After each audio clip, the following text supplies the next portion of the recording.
नमस्कार। आज हम भारत और सऊदी अरब के बीच जो रक्षा संबंध हैं, जो लगातार बढ़ रहे हैं, उन पर थोड़ी गहराई से बात करेंगे।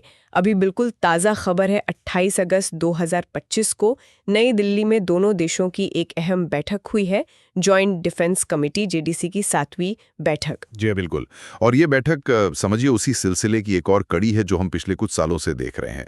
दोनों देशों के बीच ना ये स्ट्रेटेजिक पार्टनरशिप लगातार मजबूत हो रही है और डिफेंस इसमें एक बहुत ज़रूरी अहम हिस्सा बनता जा रहा है। हाँ, तो आज हमारी बातचीत का फोकस इसी बैठक से जो बातें निकली हैं, जो जानकारी सामने आई है, उसी पर रहेगा। बिल्कुल, हम देखेंगे कि इसके क्या मायने हैं, क्या बड़ी बातें रहीं। हाँ, और ये समझने की कोशिश करेंगे कि किन खास एरियाज पर फोकस रहा है इस बार, और आगे ये जो रक्षा सहयोग है, इसका भविष्य कैसा लग रहा है।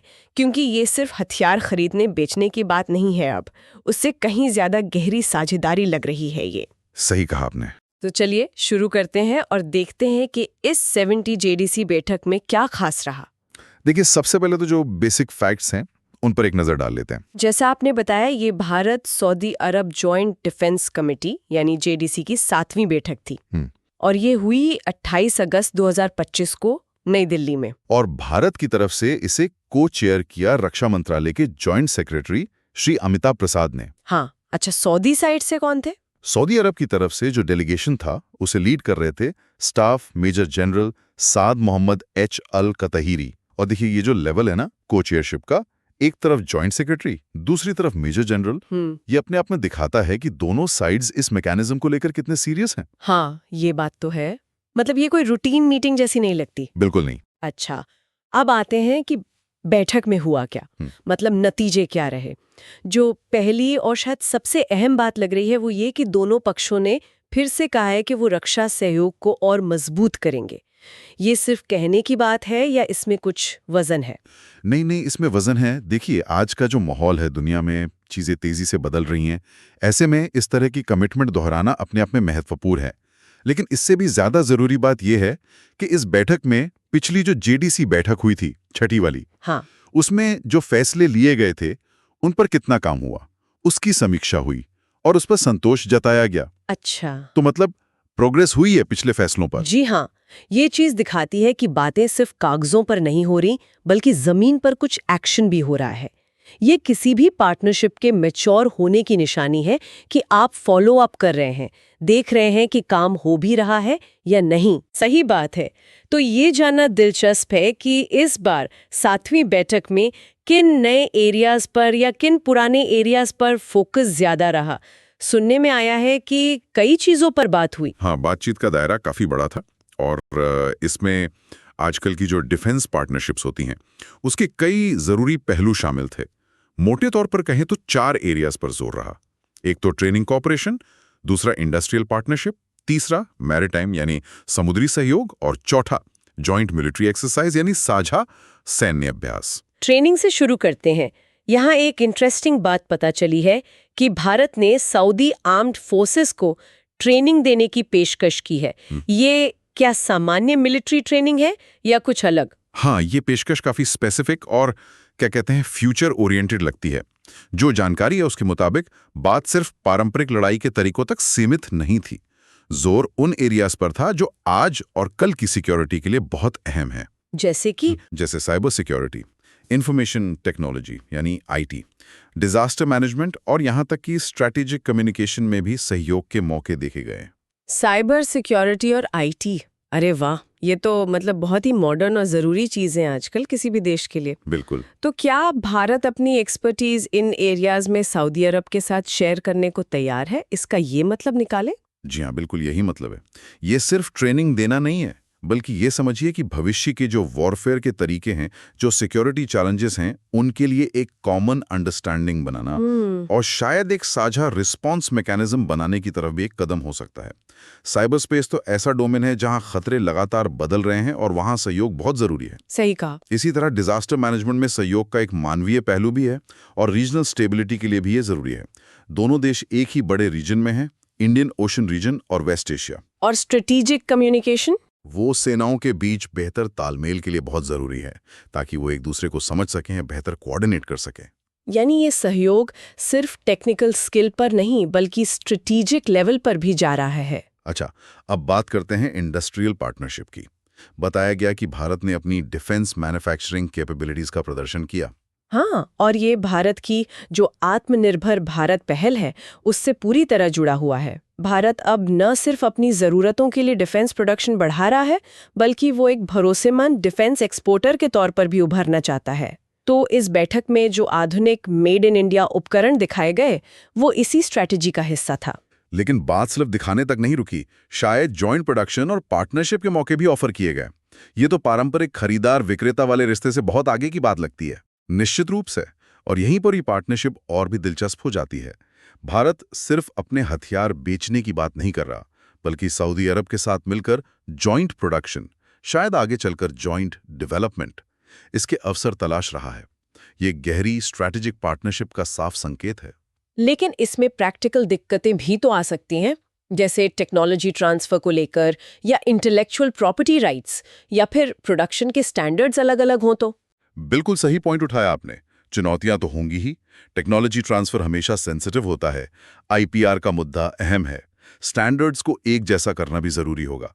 लेकिन इन प्रस्तावों का रखा जाना ही ये दिखाता है कि दोनों पक्ष इन मुश्किलों से निपटने और एक कॉमन ग्राउंड खोजने के लिए तैयार हैं।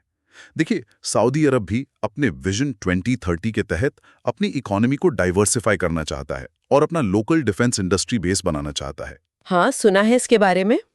तो भारत के साथ पार्टनरशिप उन्हें इस लक्ष्य में मदद कर सकती है और भारत को एक बड़ा बाजार और एक अहम स्ट्रेटेजिक पार्टनर मिलेगा। तो ये एक तरह से विन विन सिचुएशन बनाने की कोशिश है। ये आपसी भरोसे को और गहरा करेगा। समझा। तो ट्रेनिंग और इंडस्ट्री के बाद तीसरा एरिया था समुद्री सहयोग, मैरीटाइम कोऑपरेशन। इस पे ज्यादा डिटेल्स तो नहीं आई, लेकिन इंडियन ओशन और अरब सागर की सिक्योरिटी को देखते हुए ये तो बहुत अहम लगता है। बहुत ज्यादा अहम। अब देखिए, खाड़ी के इलाके से भारत की कितनी एनर्जी सप्लाई आती है, कितने ट्रेड रूट्स गुजरते हैं। इसी तरह सऊदी अरब के लिए रेड सी और अरब सागर स्ट्रेटेजिकली बहुत महत्वपूर्ण है। और यहाँ कॉमन चैलेंजेस भी हैं। पायरेसी है, टेररिज्म है, स्मगलिंग है। हाँ, ये सब तो है। तो इन सब पर मिलकर काम करना, जैसे इंफॉर्मेशन शेयरिंग हो, जॉइंट पेट्रोलिंग हो या समुद्री सुरक्षा के दूसरे पहलू हों, ये दोनों देशों के हित में है। और इससे पूरे रीजन में स्थिरता भी बढ़ेगी। तो इस पर चर्चा होना अपने आप में पॉजिटिव है। एक तो इंटरऑपरेबिलिटी बेहतर होती है। इंटरऑपरेबिलिटी यानी सेनाओं की एक दूसरे के सिस्टम, तकनीक और तौर तरीकों के साथ मिलकर प्रभावी ढंग से काम करने की क्षमता। आज के ज़माने में जब कई देशों को मिलकर ऑपरेशन करने पड़ सकते हैं, तो ये बहुत ज़रूरी है कि उनकी सेनाएं एक साथ काम कर पाएं। इसके अलावा इन अभ्यासों से बेस्ट प्रैक्टिसेस शेयर करने का मौका मिलता है और मिलिट्री टू मिलिट्री रिश्ते भी मजबूत होते हैं। और लगता है इस दिशा में कुछ काम पहले से हो भी रहा है। इसी साल 2025 में नेवी और आर्मी के लेवल पर स्टाफ टॉक्स भी हुई हैं, जिन पर बैठक में संतोष भी जताया गया। हाँ, ये एक अच्छी प्रगति है। स्टाफ टॉक्स अक्सर ग्राउंड लेवल पर सहयोग की प्लानिंग और कोऑर्डिनेशन के लिए होती हैं। इनका कामयाब होना और उस पर संतोष जताया जाना ये दिखाता है कि सिर्फ हाई लेवल मीटिंग्स में ही नहीं, बल्कि ऑपरेशनल लेवल पर भी बातचीत और तालमेल बढ़ रहा है। और अच्छी बात यह है कि आगे भी ऐसी नियमित बातचीत जारी रखने पर सहमति बनी है। ये तो मतलब सहयोग को एक तरह से इंस्टीट्यूशनलाइज करने की कोशिश है ताकि ये चलता रहे। बिल्कुल। नियमित बातचीत और इंस्टीट्यूशनल मैकेनिज्म ये पक्का करते हैं कि सहयोग कुछ खास लोगों पर निर्भर न रहकर सिस्टम का हिस्सा बन जाए। ये लॉन्ग टर्म पार्टनरशिप के लिए बहुत जरूरी है। अब अगर हम थोड़ा सा जूम आउट करके देखें इस पूरी तस्वीर को, तो ये जेडीसी मीटिंग और ये सारी बातें एक बड़े फ्रेमवर्क का हिस्सा लगती हैं। यहाँ पर अप्रैल 2025 में प्रधानमंत्री नरेंद्र मोदी की सऊदी अरब यात्रा का जिक्र करना जरूरी हो जाता है। आपने बिल्कुल सही याद दिलाया। उस यात्रा के दौरान स्ट्रेटेजिक पार्टनरशिप काउंसिल यानी एसपीसी बनी थी। वो भारत और सऊदी अरब के रिश्तों को एक कॉम्प्रिहेंसिव स्ट्रेटेजिक लेवल पर ले जाने वाला एक बहुत बड़ा कदम था। और उसी एसपीसी के तहत डिफेंस कोऑपरेशन पर एक मिनिस्ट्रियल कमेटी भी बनाई गई है। इस कमेटी का क्या महत्व है?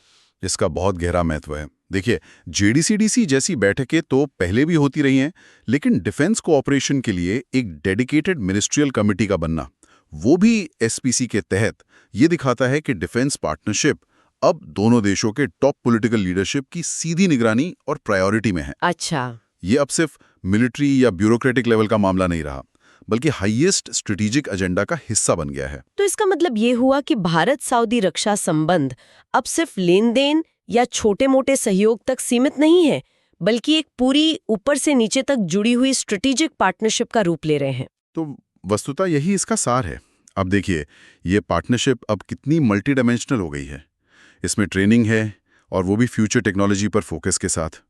जॉइंट प्रोडक्शन का महत्वाकांक्षी लक्ष्य है, नियमित सैन्य अभ्यास और स्टाफ टॉक्स हैं, समुद्री सुरक्षा पर ध्यान है और सबसे ऊपर टॉप पॉलिटिकल लेवल पर निगरानी और दिशा निर्देश हैं। ये दिखाता है कि दुनिया और इस रीजन में जो समीकरण बदल रहे हैं, उसमें दोनों देशों के स्ट्रैटेजिक हित कैसे करीब आ रहे हैं। ये सिर्फ हथियार बेचने या अभ्यास करने की बात नहीं है, ये भविष्य के लिए एक साझा विजन बनाने की कोशिश है। तो इस पूरी बातचीत को अगर हम समेटें तो हम कह सकते हैं कि नई दिल्ली में जो भारत सऊदी अरब JGCD की 7वीं बैठक हुई, उसने दोनों देशों के बीच रक्षा सहयोग को और आगे बढ़ाने के लिए कुछ ठोस कदम उठाए हैं। हाँ, बिल्कुल।